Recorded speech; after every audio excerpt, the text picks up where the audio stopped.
La vida es lo que es.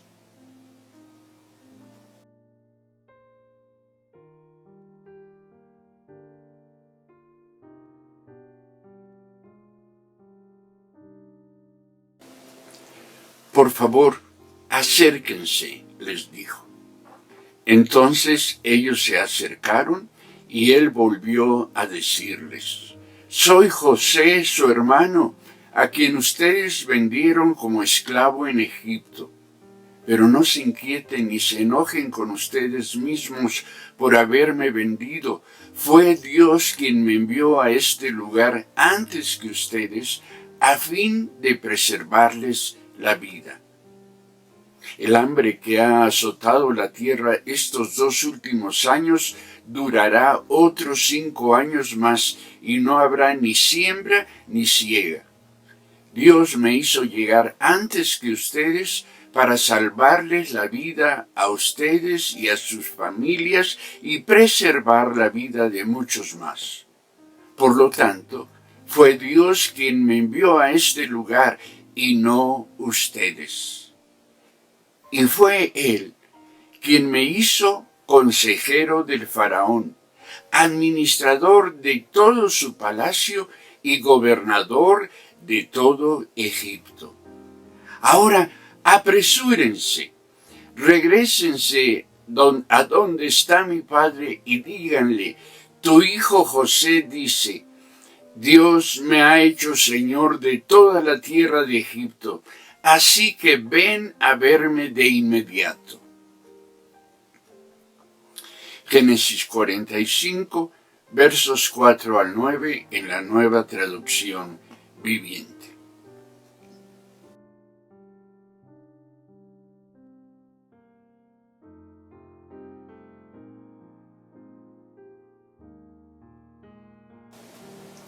La vida, es lo que es.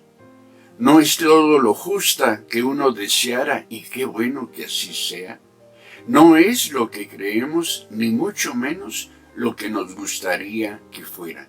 Sí, la vida es lo que es. La nuestra está influenciada, casi determinada, tanto por elementos internos como por elementos externos.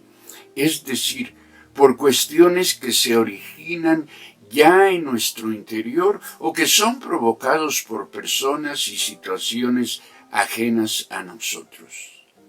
Tal el caso de José. Sabemos de las convicciones más íntimas y fuertes, profundas de José. ¿Cómo es que gracias a ellas es que pudo superar sus circunstancias? Descubrimos en José a un hombre recto, temeroso de Dios, sensible a los afectos familiares, al grado de ponerse en riesgo por estos afectos. También reconocemos en él a una fuerte identidad. Sabe quién es y cuál es el papel que ha de jugar en la historia de su familia, de su pueblo y del mundo entero. Pero también vemos en José la historia de un hombre en la que su vida no fue la que él esperaba que fuera. José fue un hombre sorprendido y marcado, sobre todo por la disfuncionalidad de su familia. Un hombre que de protagonista, de ser el señor de su vida, pasó a ser una víctima. Una persona que dejó de ser el sujeto de su vida para convertirse en el objeto, en la cosa que otros quisieron hacer, empezando por su padre y sus hermanos. Sin embargo, conviene considerar que la vida de José y la nuestra, como dicen de los partidos de béisbol, no termina hasta que termina. La vida está llena de puntos de inflexión, de hitos, es decir, de experiencias que marcan, que establecen un antes y un después en nuestra existencia. está llena nuestra vida de personas, de cosas o hechos claves y fundamentales que han alterado el curso de la misma a lo largo de los años que hemos vivido. Muchos de tales hechos son esperados, otros previsibles, pero otros más resultan inesperados, inexplicables y en apariencia carentes de lógica alguna. De cualquier forma, son hitos que redirigen y redimensionan y recomponen el todo de nuestra vida constantemente. Cuando ya en Egipto nacieron los hijos de José, éste entendió que iniciaba en su vida una nueva etapa. Por eso es que llamó al primero Manasés, porque dijo: Dios me hizo olvidar todas mis angustias y a todos los de la familia de mi padre. Génesis 41, 51. Es decir, José asumió el nacimiento de su hijo como un hito, como un antes y un después en su vida. Manasés representaba la llegada de una vida feliz y próspera, a contraparte de lo que había sido la vida de José hasta ese momento. No obstante, tiempos más tarde, descubriría que ni había olvidado todas sus angustias ni a todos los de la familia de su padre. Cuando sus hermanos llegaron hasta él para comprar alimentos, lo reconoció y de inmediato recordó sus sueños infantiles. Se veía a él mismo en medio de sus familiares y a estos arrodillados frente a él. El encuentro con sus hermanos le resultó tan impactante que rompió a llorar a grito abierto y tuvo que ocultarse de sus hermanos para que éstos no descubrieran todavía ante quién estaban. Las cosas que hace José al reencontrarse con sus hermanos no parecieran tener sentido ni propósito alguno. Si lo que José quería era reencontrarse con su padre, pierde el tiempo. Entre Egipto y Canaán había unos 400 kilómetros de distancia, 2 meses de ida y vuelta.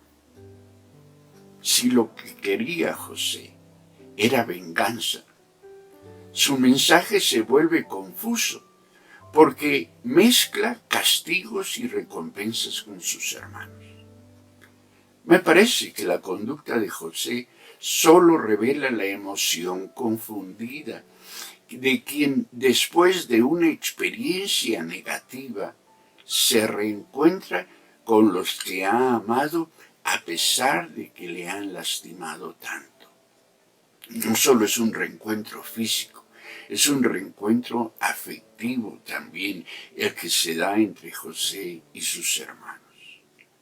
Aquí podemos preguntarnos: ¿cómo reencontrarte con los que te han expulsado de sus vidas? ¿Cómo hacer saber que amas a quien en algún momento no quiso amarte? Creo que José vivió un proceso dramático que le permitió llegar a la conclusión de que todo lo que había pasado, todo lo que le había pasado, tenía en alguna manera, en alguna forma, su origen en Dios. Respondía a un propósito divino. Me parece que hay una evolución en tal percepción de José, porque cuando se revela a sus hermanos es que les asegura que fue Dios quien le envió a Egipto y no ellos quienes lo hicieron. A un tiempo después, cuando su padre Jacob murió, y ante el temor de sus hermanos de que hubiere llegado el tiempo de la venganza, José insiste y les asegura: ustedes se propusieron hacerme mal, pero Dios dispuso todo para bien. Él me puso en este cargo para que yo pudiera salvar la vida de muchas personas. Génesis 50:20. Steve Jobs, fundador de la empresa Apple, propone una teoría de interpretación de la vida que me parece resulta interesante y valiosa. Podríamos llamarla arbitrariamente la teoría de conectar los puntos. Jobs se refiere a la necesidad de interpretar los hitos de la vida desde la perspectiva del presente. Es decir, preguntarnos cómo es que lo que hemos vivido, tanto lo interno como lo externo, explica el que estemos en nuestro aquí y nuestro ahora. Porque para Jobs es la perspectiva del presente lo que permite determinar lo bueno o malo de tales hitos pasados, como propone él en su teoría. Ese hombre ejemplifica con su propia experiencia lo que está proponiendo. Su madre decidió darlo en adopción para que pudiera ser formado por una familia que garantizara su educación universitaria. Ello le permitió a Steve ser parte de una familia interesada y dispuesta a que él ingresara en una de las mejores universidades. Pero, por razones económicas, tuvo que abandonar la universidad. Durmió en el piso. Vendió botellas de vidrio. Caminaba 7 kilómetros los domingos para comer gratis. Aprendió caligrafía para ganarse algunos dólares. Pero todo ello, asegura, contribuyó al éxito de la compañía Apple y al suyo propio. En consecuencia, Steve Jobs propone que no podemos conectar los puntos mirando hacia el futuro, sino que solo podemos conectarlos mirando hacia el pasado, teniendo que confiar en que tales puntos, tales hitos, de alguna manera se conectarán en nuestro futuro. Para hacerlo, asegura, tenemos que confiar en algo, en lo que sea, pero tener una confianza, un propósito, un sentido de vida. Bueno, todos nosotros tenemos muchos hitos, muchas experiencias que a simple vista parecerían una mera sucesión de pérdidas. Nos fallaron nuestros padres, nos falló nuestra pareja, nos fallaron aquellos en quienes confiamos. Crecimos solos, quizá, nos divorciamos a lo mejor. Abusaron de nosotros de muchas formas. Somos pobres, estamos solos. Tuvimos que renunciar en distintos momentos a muchos de nuestros sueños. Al acercarnos a cada hito de manera individualizada, sin considerar ni su contexto ni los otros puntos de inflexión en nuestra vida, quizás solo tengamos eso, puntos sin referencia, puntos sin sentido, puntos sin significado. Pero, si empezamos a unirlos y consideramos las consecuencias que tales experiencias tuvieron y cómo éstas se convirtieron en causas, en precipitadoras de mejores tiempos, tendremos entonces una perspectiva diferente.